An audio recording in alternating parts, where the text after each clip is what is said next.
afternoon, everybody, and welcome back to StartCon's AI stage. Lovely to see you all. I'd like to introduce to the stage Lucy Lin, who is the founder and CMO of Forestland, and she's going to be talking about something very dear to my heart. I've been hounding her off stage for the last 10 minutes about this. The AI dilemma: is it possible to perfect ethical decision making? And this is something that really does touch on the heart of everything we try to aim towards in AI, and something that's going to impact everyone. So I'm really quite excited to hear this talk. Artificial intelligence has made its way into more parts of our lives than you probably realise. From self-driving cars to chatbots and job recruiting systems, AI and machine learning is using a large amount of data to make important decisions that are personalised for all of us. But who is checking the human programmer's work? Will their personal biases also appear within the AI? Also, can we trust the data within the data sets? In today's world, the biggest challenge of AI and big data is an ethical one. In this session, Lucy will talk about ways that AI impacts us and considerations and recommendations we should be implementing to make our data more ethical. On a more exciting note, I have it on good authority that there may be some superheroes in this particular presentation as well. So please join me in welcoming Lucy to the stage.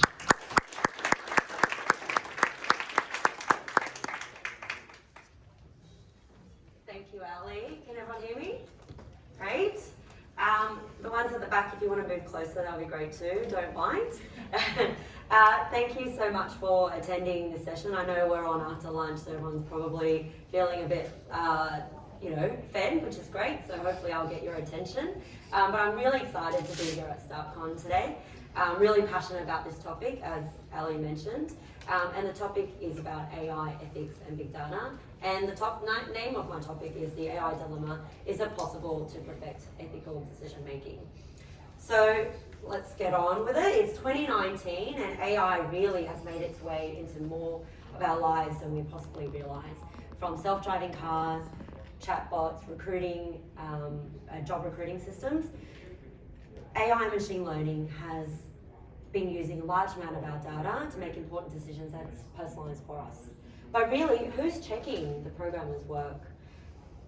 And will their personal biases also appear within the code? Can we trust the data that's in the database right now? As a result, I think in today's world, the challenge of AI, big data, is going to be an ethical one, and that is what we'll be exploring today. So let me introduce myself. My name is Lucy Lin. I'm the founder and the Chief Marketing Officer for a global innovation company called Forestland. It specialises in AI, blockchain, and innovation. We help corporations, small, medium-sized businesses, and also startups with their marketing and communication needs, and to promote new innovative products and services, and also to disrupt and change traditional industries as well. So I've worked 17 years in marketing all throughout the world for companies like American Express, AMP, Qantas, and lived in Japan, UK, Canada, Australia, and Taiwan. And being in technology, but from a marketing background, it is my passion to raise the importance of people in this equation. So I'm here to champion people, and it is my personal goal to really ensure that people and machines are working ethically together at all times. So how did I get here? Why am I on the AI stage? So in the future, you can see we'll be reading our books and watching TV on our cars, and it's going to be driving itself around, right?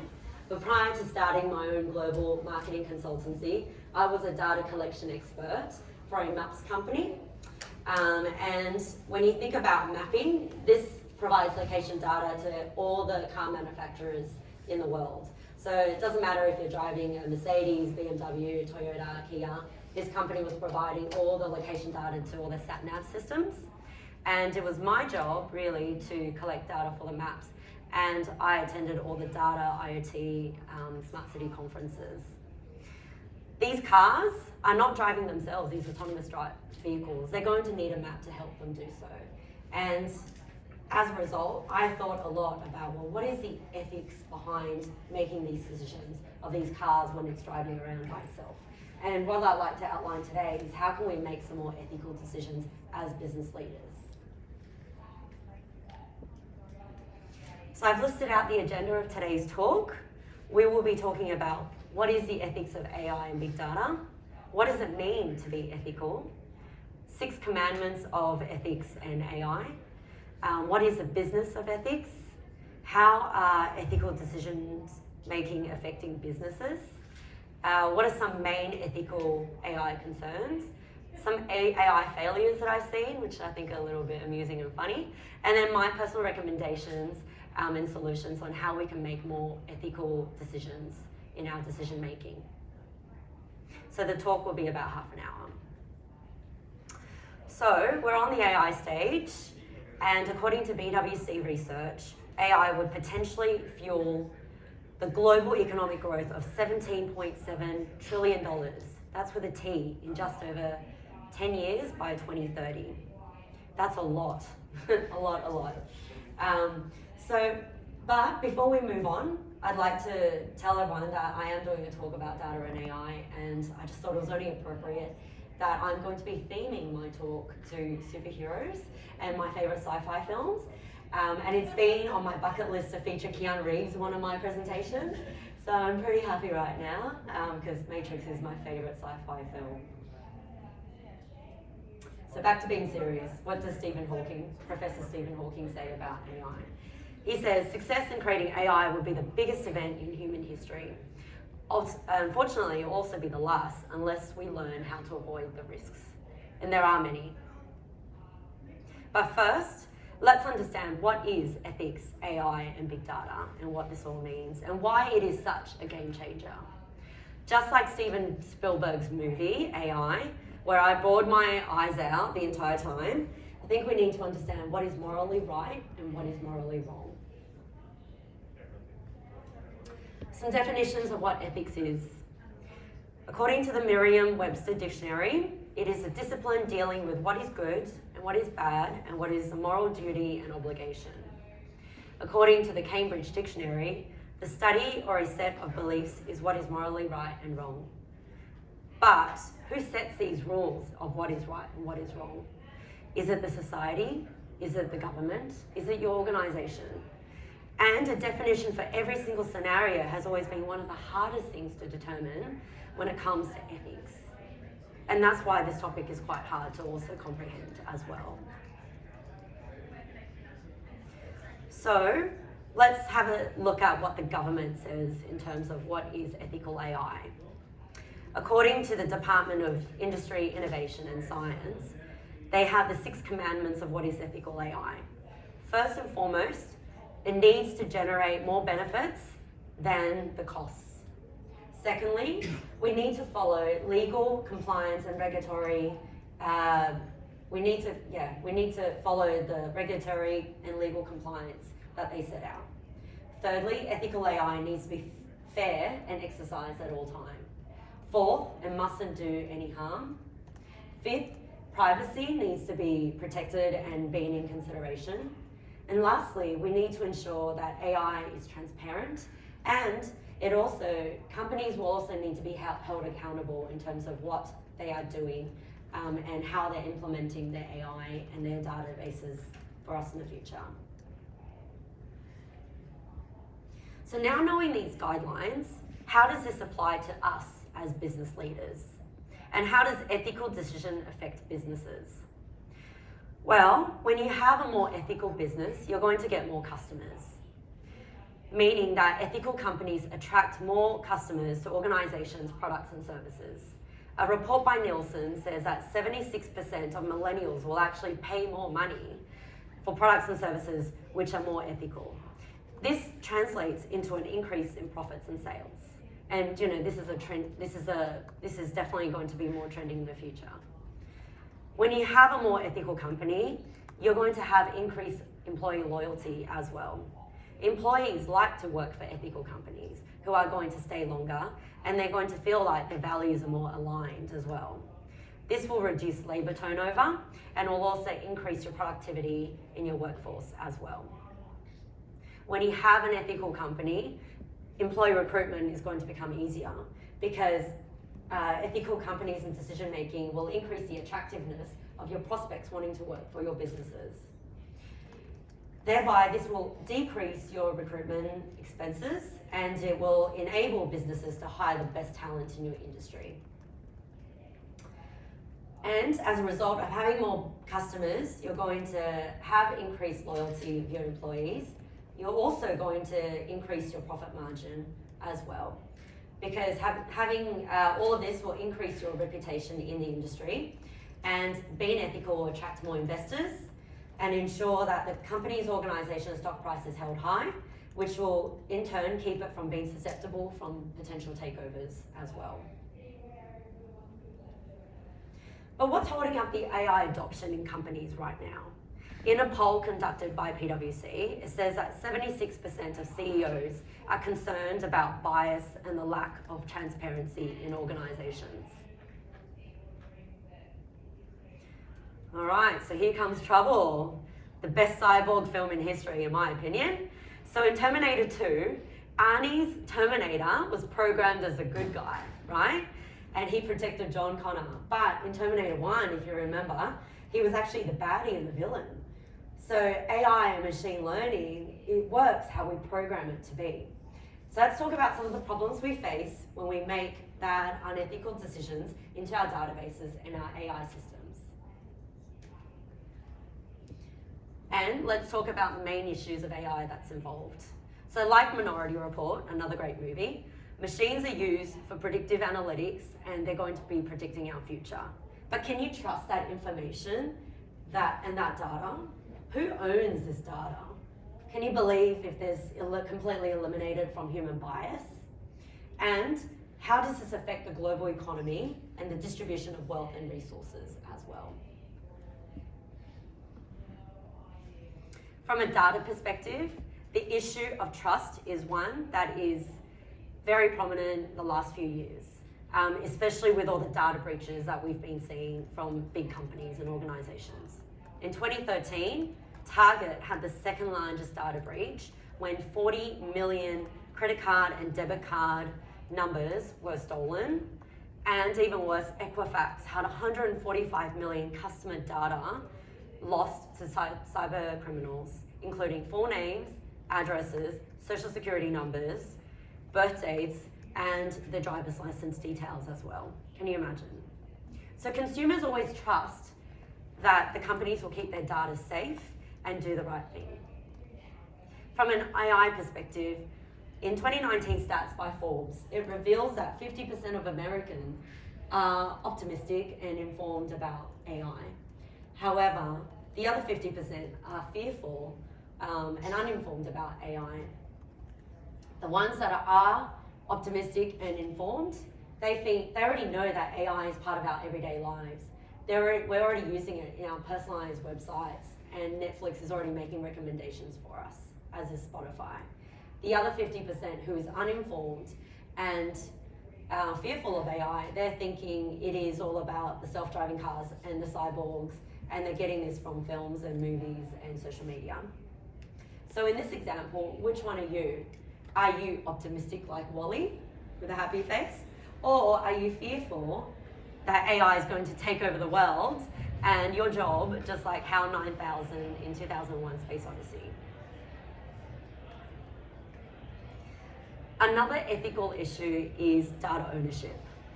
The Economist acknowledges that the world's most valuable resource now is no longer oil, but it's actually data. And they said this in 2017, 2 years ago. But really, who has ownership and control of this data? Companies now are really understanding just how valuable data really is and how it's becoming the most competitive advantage out of all the organizations. The question of free versus convenience is a major issue of late, and consumers are paying nothing to these tech companies for using their products and services.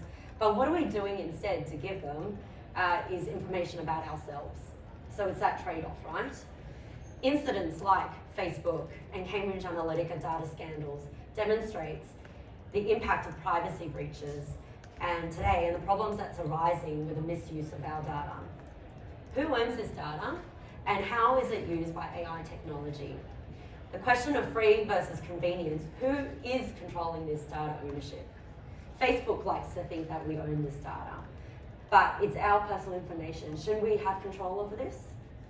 As a kid, my favorite film was E.T. And like E.T. Nobody owns E.T. He gets to control his own destiny. And you know what? He actually chose to go home in the end. Let's talk about bias. AI algorithms are programmed by humans. Machines have the ability to make judgment, do not have the ability to make judgments, whether it is morally right or morally wrong, unless we build sophisticated replicants like in Blade Runner, who has memories and emotions and they'll try and save you in the end. But back in the real world, there are cases and stories of bias that within cases like criminals in Florida, for example, if they've been African American defendants, they're labelled as twice the risk of their white defendant counterparts. Amazon, and another example, had really bad PR disaster when it was discovered the company had a sexist AI recruiting tool where it fed 10 years of candidate profiles into the system and it discriminated against the female developers. In another example, researchers from the University of Washington found error rates in facial analysis technologies which differed by race and also by gender.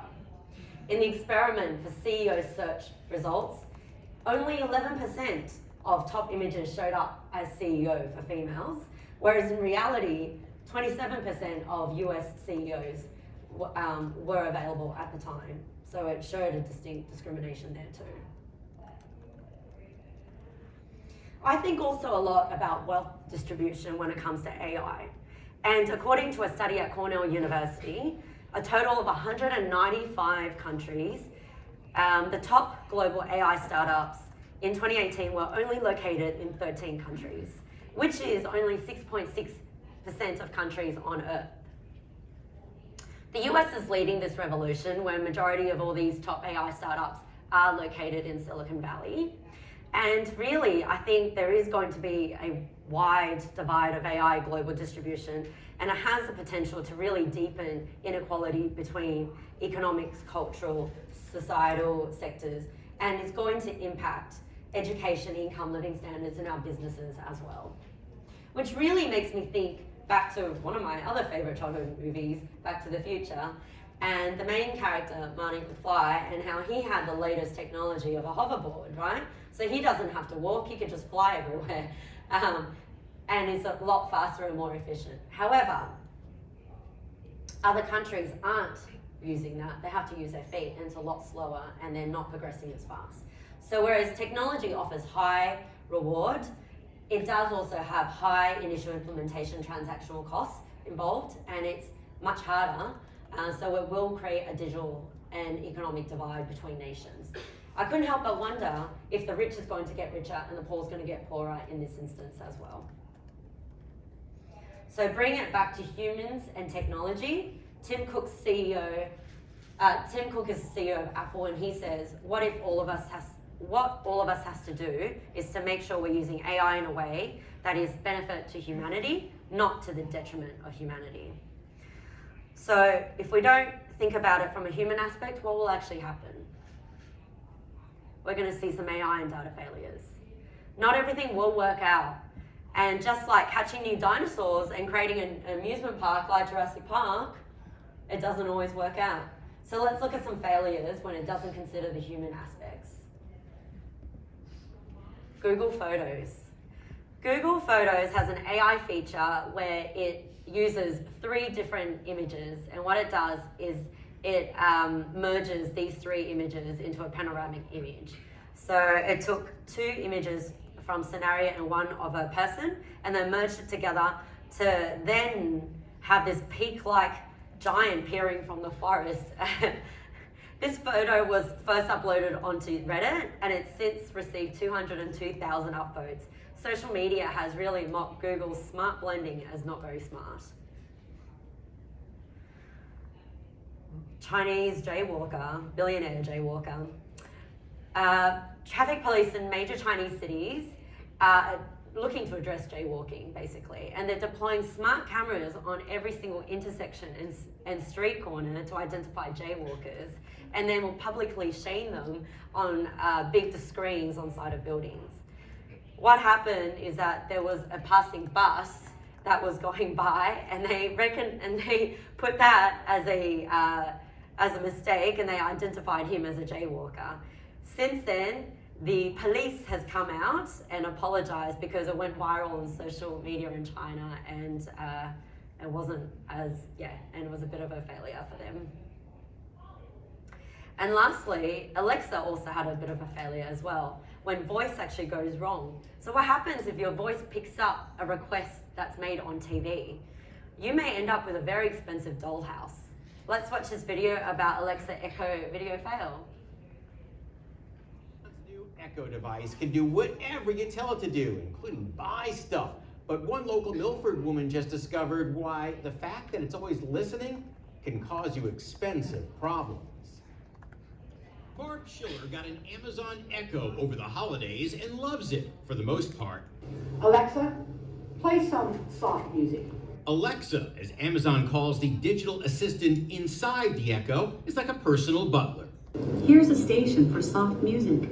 But it's sometimes too helpful. Barb's discovered that the device can order things from Amazon, sometimes things you don't want. And the TV was loud enough to where my Echo picked it up and was ready to order a dollhouse. She was watching the news a few days back. Tuned to 9 of your sides, Julie O'Neill. Up came a story about one family's Alexa ordering an expensive dollhouse when a child asked for one. I love the little girl's take on it. Alexa ordered me a dollhouse. Barb can't believe what happened next. After hearing the report on the TV, Alexa ordered me a dollhouse. Barb's Alexa started ordering a dollhouse too. The TV was loud enough to where my Echo picked it up and was ready to order a dollhouse. Luckily, Barb yelled out, "Cancel," and she didn't have any kids home at the time. It would be in the mail. Turns out there is a simple solution to your Echo device inadvertently ordering something when someone says, "Alexa, I want something." Create a code, yes, definitely, and don't let your kids have it. Add an ordering password to prevent a pricey item from showing up on your doorstep. Wow, bottom line here, put a password on all of your Amazon accounts to prevent one-click ordering. There you go. So the learning here is that sometimes AI and voice isn't as smart as they are, and so we need to put passwords if possible. Okay, so we've seen some failures and some limitations in the AI current state of play, and like our favorite Star Wars trio, we're here to the rescue. Here are some recommendations and suggestions to overcome the issues of ethics and AI when it comes to trust, bias, ownership, and distribution for you as a business leader. First, I think to reduce bias, you need to have team diversity. We need to ensure that multiple people is represented, so many different various people are part of that data set as well. So team diversity in terms of gender, nationalities to overcome the national divide, skill levels, background, personality, industries is incredibly important so we can avoid the groupthink syndrome and really reduce the bias in our data.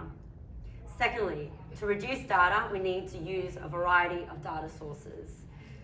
When I was working at the Maps company, I used to collect data from the government, from industry, from universities, and the community. Because what we do is we triangulate and augment all this data into one source of truth to ensure that there's data integrity and objectivity. And this is what we also need to think about when we are putting all this data together and for integrity perspective. Thirdly, we need to address data ownership by asking permission for usage. The European Union has been instituting the General Data Protection Regulation, the GDPR, where companies need to now ask individuals permission for using their data. And this is fantastic because it gives control back to the people in terms of who owns the data, and you have to ask for permission for us to use our own data now. Fourthly, to improve trust, I think we need to use blockchain technologies. Blockchain's decentralized model makes data more secure, and it is stored across multiple places, cities and countries. The immutability and the transparency aspect of blockchain really benefits that the users also have their rights to their own privacy. Providing complete control to the user regarding blockchain really gives this, really protects our privacy concerns and gives us as a rightful owner and how we want to monetize our own data. We need to report bad data practices. We need to really report on companies that are not doing great things with our data. And for example, with everything that's happening with Facebook and Cambridge Analytica this year, if the people didn't create a trending hashtag of delete Facebook, they would never have come up with a privacy policy to then be more transparent and inclusive of more people. It is because of people power that has made the company be more proactive in terms of acknowledging our privacy. And lastly, we need to take action as business leaders in terms of what we're doing. We need to strive to build better ethics into our organisations and to create ethics committees and task forces so it is more transparent, our data, and we can continue to monitor that and we can champion this as well. So as a relatively new topic within the emerging technologies, there's still a lot of questions about ethics of AI and big data, such as how do we really balance facial recognition with personal identification and surveillance? How do we decide who dies when it comes to autonomous driving accidents? How far is really too far when we're monitoring employee behaviour to increase their productivity? What is our difference between knowing too much and privacy and security? With AI in its infancy, we're really starting to understand the importance and the detriments that data can bring. And I feel that we're really making a lot of great ethical decisions, but we're a long, long way away before we can really get it right at every single time for every single scenario. But the first important step is to gain awareness, and I hope with the recommendations and the solutions of today, I hope you can take away what you've heard and to really form your own superhero ethics committees back in your own task force and your company, so you can make your data a lot more ethical. It is more research. We need to have more conversations. We need to have more diversity and more transparency to be able to ensure that you will be making more ethical decisions as your job as a business leader. So if you like what you've heard today, I'm really passionate about this topic, and I've written an ebook that's available on Amazon. It is called Improving the Ethics of AI and Big Data, and the URL is forrestlin.com/ethics. Really, it is suited for business leaders of all size organisations, corporates, medium-sized businesses and startups, and it's written in a very easy manner, so anyone can read it. It's non-technical. And again, forrestlin.com/ethics, and I've been told that my superhero friends that it is a fascinating read, so please do check it out. Finally, we are a marketing expert company. We specialise in innovation, data and AI space. If you'd like to connect with me and to learn more about how I can help you with your marketing and communications, please do connect. Love to hear. I'll be around StartCon for the rest of this afternoon, and my contact details are up there. Thank you for listening and have a good day.